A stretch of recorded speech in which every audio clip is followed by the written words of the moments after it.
Hoje, quinta-feira, eu começava falando de manhã cedinho, que hoje é o Dia Nacional do Café, né? Uma bebida tão consumida, mas também é um dia de conscientização sobre uma doença que provoca delírios, alucinações. Estou falando da esquizofrenia, que é um transtorno mental que tem como principal inimigo o preconceito. Vários estudos mostram que a pessoa com esquizofrenia ela é vista socialmente como perigosa, violenta, esquisita, até imprevisível. Esta é uma visão distorcida que gera discriminação, reduz as chances de uma pessoa com esquizofrenia, essa pessoa consiga se inserir socialmente ou até se reinserir, consiga um emprego, uma atividade, vê mesmo como incapacitada. Mas contra o preconceito, o melhor remédio é o quê? A informação. E hoje, 24 de maio, é o Dia Mundial de Conscientização sobre a Esquizofrenia. A gente recebe aqui no estúdio o médico psiquiatra do Tiago Guedes. Bom dia, doutor Tiago. Seja bem-vindo ao Mulher Demais. Obrigado pelo convite. Dia importante para a gente falar sobre um transtorno mental que é cheio de senso comum envolvendo ele, né? Vamos começar explicando pro pessoal de casa o que é esquizofrenia. Esquizofrenia é um transtorno psiquiátrico, né? Contínuo, né? Crônico, que cursa com delírios, alucinações, alterações de pensamento, algumas vezes com sintomas negativos. O que são? O que é isso, né? Se parece muito como se fosse uma tristeza, mas não é uma tristeza, é uma incapacidade, na verdade, de reagir a estímulos externos, né?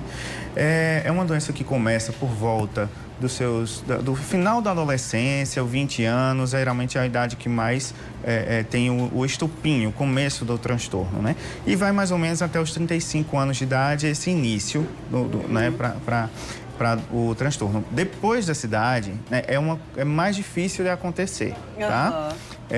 Mas precisa realmente de um acompanhamento e a gente precisa quebrar um pouquinho esse preconceito. O telespectador quer saber quais são, você falou aí de uns sintomas, ele quer saber quais são os principais sintomas da esquizofrenia, como ela fica sabendo desse diagnóstico, como é que ela diz assim, não, puxa vida, seu diagnóstico é de esquizofrenia, porque também a gente sabe que tem vários tipos, né? Isso. A esquizofrenia, o diagnóstico é clínico, né? Através do psiquiatra, o paciente vai ao psiquiatra, o psiquiatra consegue diagnosticar.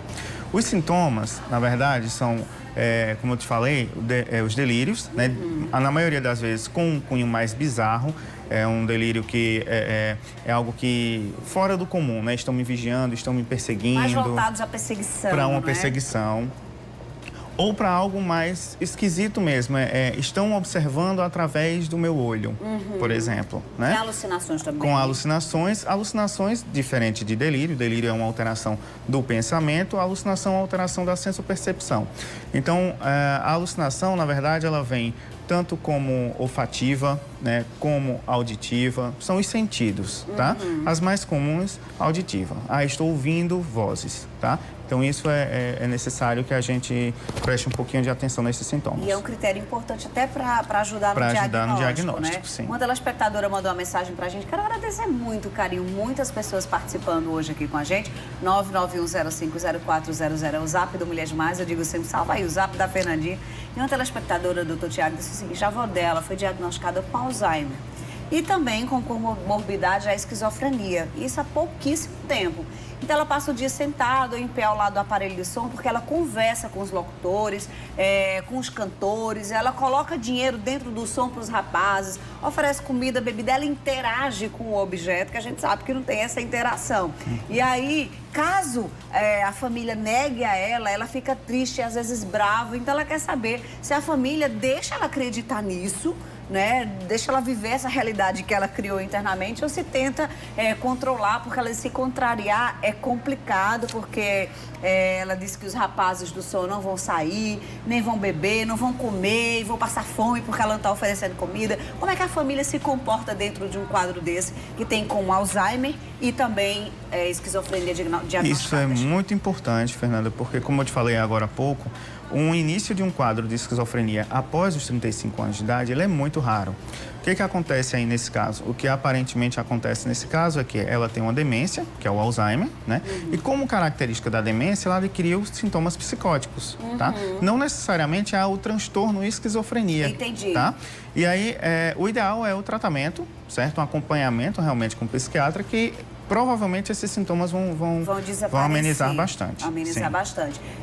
Para quem está assistindo o programa hoje, puxa vida, é uma doença incapacitante, limitante, mas a gente precisa entender que tem controle. Não tem cura, mas a gente pode falar em controle e uma vida social mais estabilizada, não, doutor Tiago? Sim, eu tenho pacientes, né, assim, que conseguem trabalhar normalmente.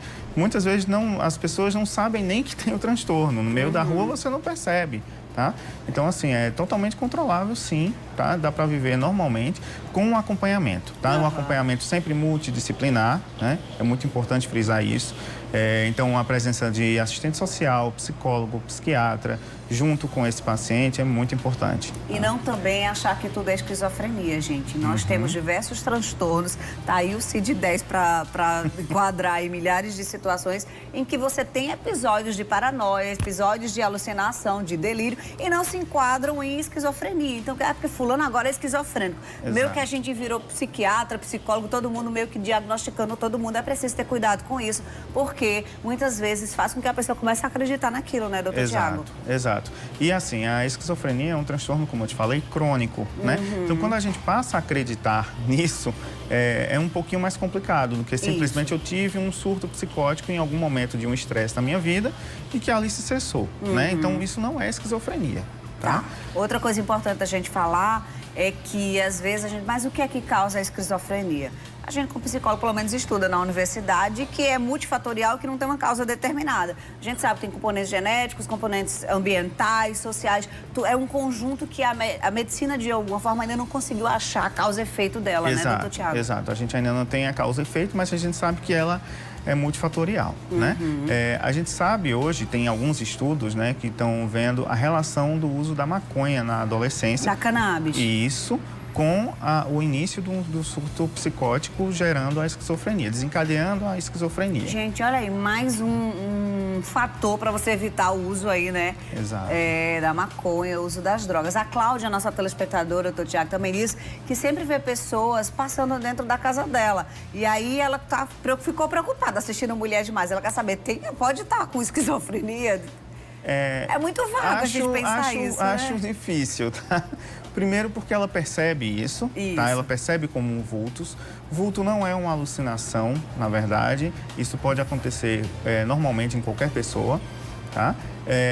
A alucinação ela é mais viva. Eu vi uma pessoa assim, assim, assim, ela consegue descrever, ela consegue interagir com aquela pessoa, tá? Então, provavelmente não é esquizofrenia, mas é bom dar procurar saber um diagnóstico, porque alguns outros transtornos, né, ou até doenças metabólicas mesmo, como uma diabetes descompensada, pode gerar esse tipo de sintoma. A Cristina já disse que tem uma vizinha que escuta vozes mandando ela fazer um mal. São aquelas famosas vozes no imperativo, faz isso, faz aquilo, e a família está assustada e quer saber se é um estágio perigoso. É um estágio que precisa realmente de um acompanhamento, tá?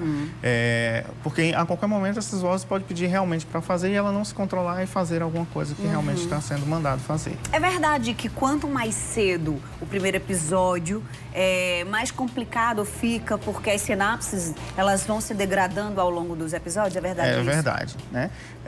A esquizofrenia, em cada surto, né, que o paciente entra na esquizofrenia, ele degrada um pouco mais, tá? Então, assim, se ele não teve o tempo de amadurecimento normal, isso piora mais ainda a questão. Se ele não amadureceu, ele vai degradar mais rápido também, tá?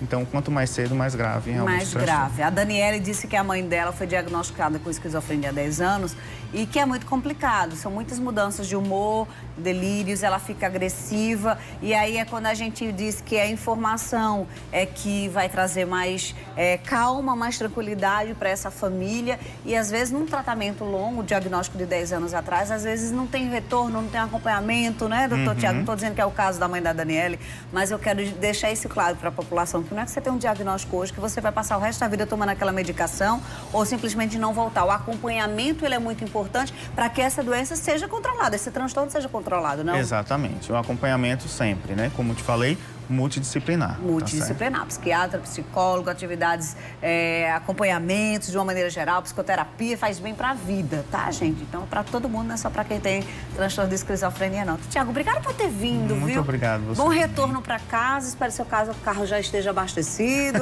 Não estava. Nossa, mãe do céu, se prepara que as filas estão imensas. E fica ligado aqui na TV Correio que tem muita informação sobre isso, Tá viu? bom, Obrigada então. mesmo. Obrigado.